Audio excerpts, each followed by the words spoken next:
Hey, good Monday evening, everybody. Hope everybody's doing good.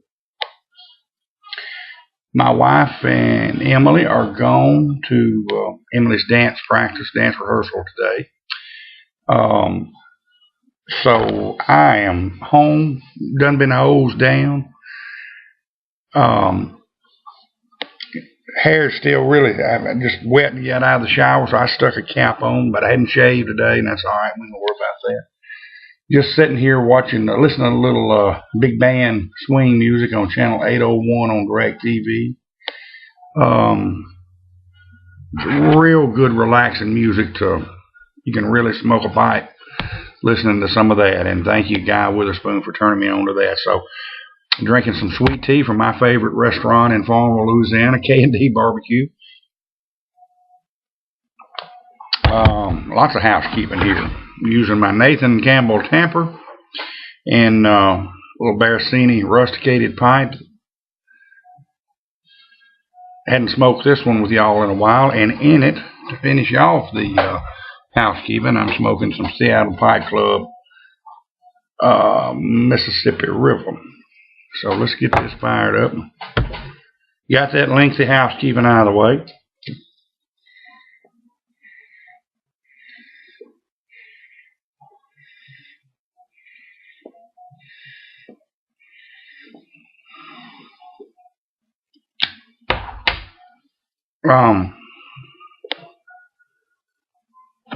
This is all the Mississippi River I've got left, and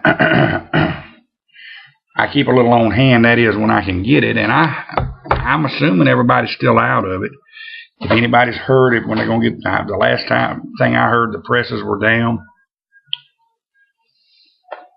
but I thought they would be back up online by now. So I don't know if anybody's heard anything. Let me know. The only way I looked was in bulk. I know you still can't get it in bulk, but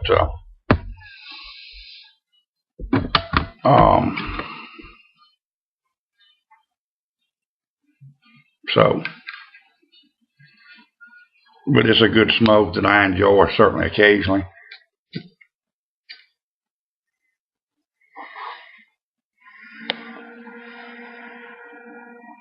One of the new Sutliff blends that I've been enjoying a lot of is Top Shelf. That's a good one. And Angela and she commented on one of my videos, and I told her, I said, well, we were talking about how bad behind we are on some of the reviews. And I said, but the good part about it is we're certainly not alone. I think everybody's behind on it. We got really bombarded with and that's not a bad thing. I have enjoyed getting the stuff in the mail from John, and I hope he keeps on sending them, because we got several more to go, and I have really enjoyed this, and they've really made a loyal customer out of me for sure. But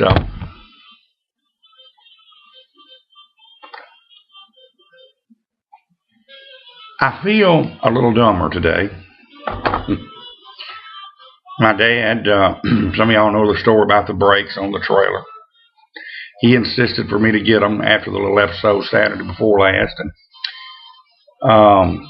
that was just going to be his gift or whatever to me, and old Dad was going to take care of them. Well, we already had the little electronic box that mounts under the dash. Had it installed last Monday. The guy at the trailer place actually had it installed last Tuesday, but the guy at the trailer place said he could take it today. I was willing to leave it all week until Friday with him. Excuse me. He could have it all week as long as I can get it back Friday morning. Would be fine, because we use Friday evening and afternoon to get geared up to roll out Saturday morning with it to go back to the river market, and that runs through December 14th. So I haven't had to travel yet. Luckily we've got a venue that's every Saturday. We don't have to worry about getting on the road and having overnight expense and whatnot.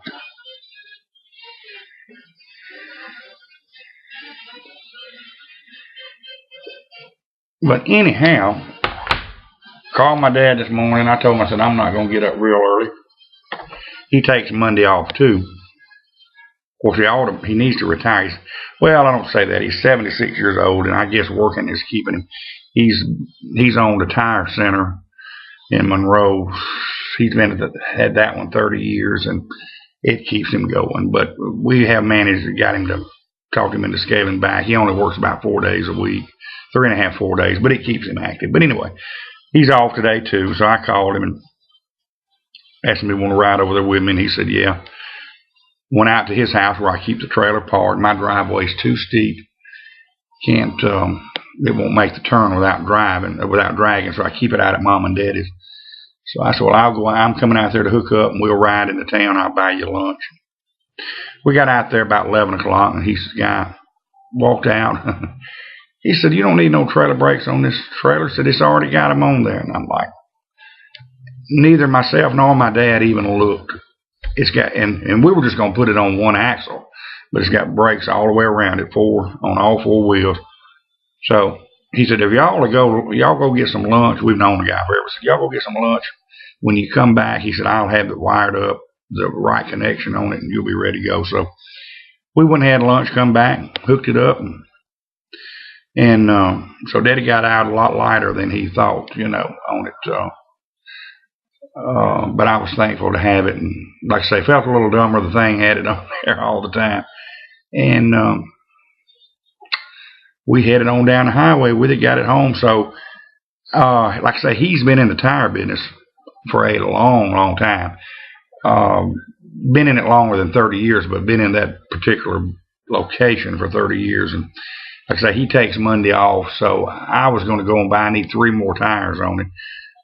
Put one brand new one on it because they blew one out the last day they had it. The guy took it off the price of the trailer.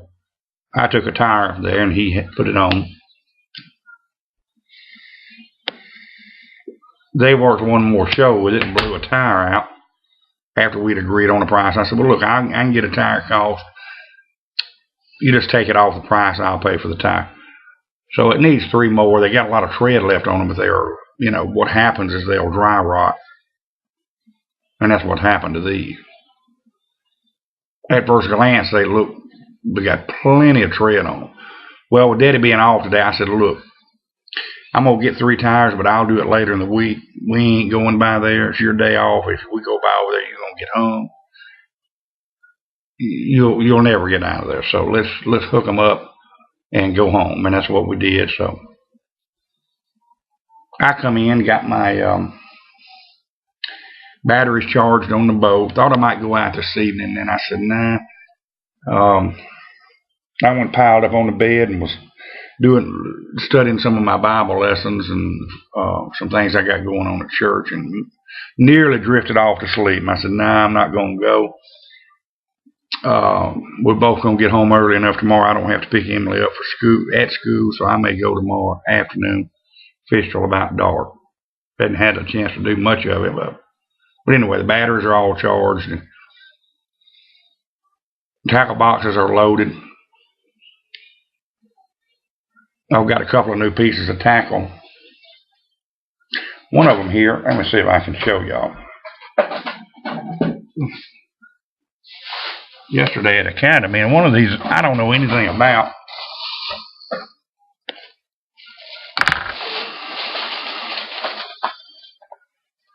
Last time out, I started fishing with some Topwater Frogs.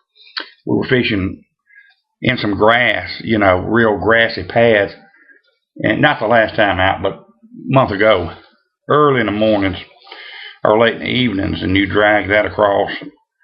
Great topwater bait. This is a chatter frog. Never seen or heard anything. The original chatter frog. Works on it like a chatterbait. Topwater. It's $1.99. So I said, well, heck, I'm going to try that thing. If any of y'all ever fished with it, let me know. And another one that I really enjoy fishing with, and they will usually turn on. Some people say tomato, I say tomato.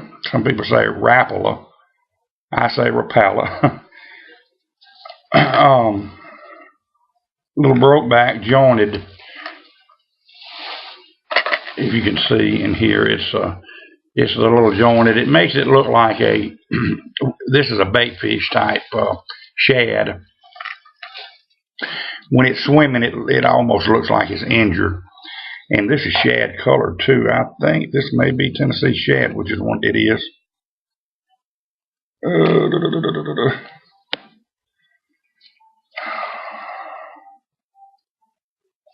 I'm almost certain this is Tennessee shad. It surely looks like it.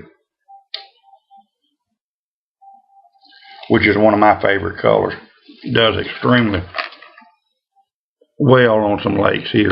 And I love catching them on those little, I call them a broke back, jointed, whatever. And that is a lot of fun. And they'll hit that thing quick.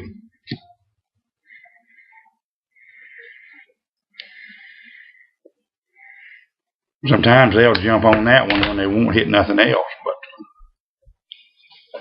I'd made a mistake last night. I told y'all I missed church because I come home, took a nap, and I laid down about 2 o'clock. Wife came in, was church evening services started at 6. She came in about 5 o'clock. She said, "Now we're going to leave in about 30 minutes. I was out.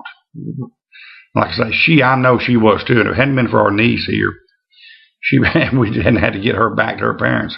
She probably would have stayed home too. But I said, look, y'all go without me. And I got up about 5:30 or so and made the video I did last night. So I slept about 3 hours.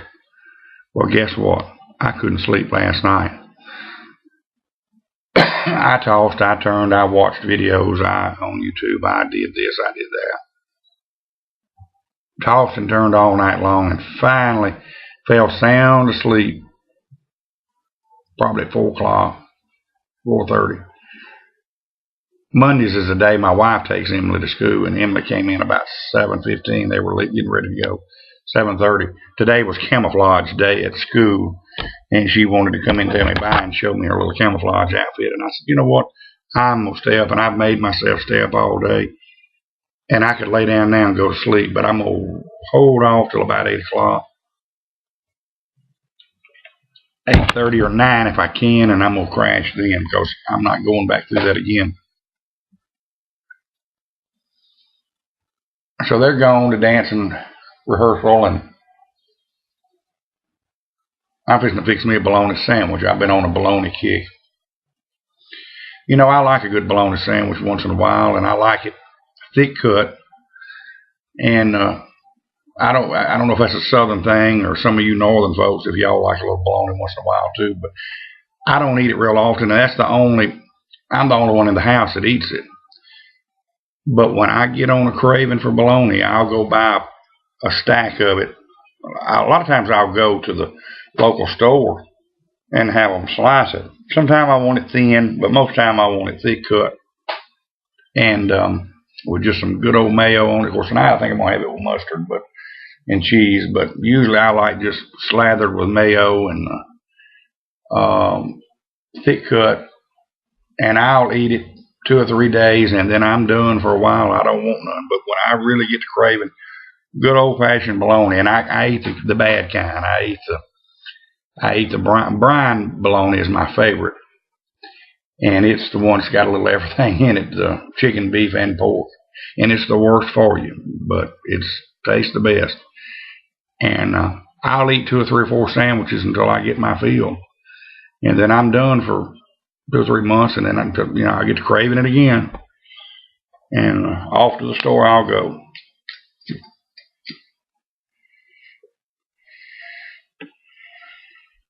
Of course, I grew up eating bologna sandwiches.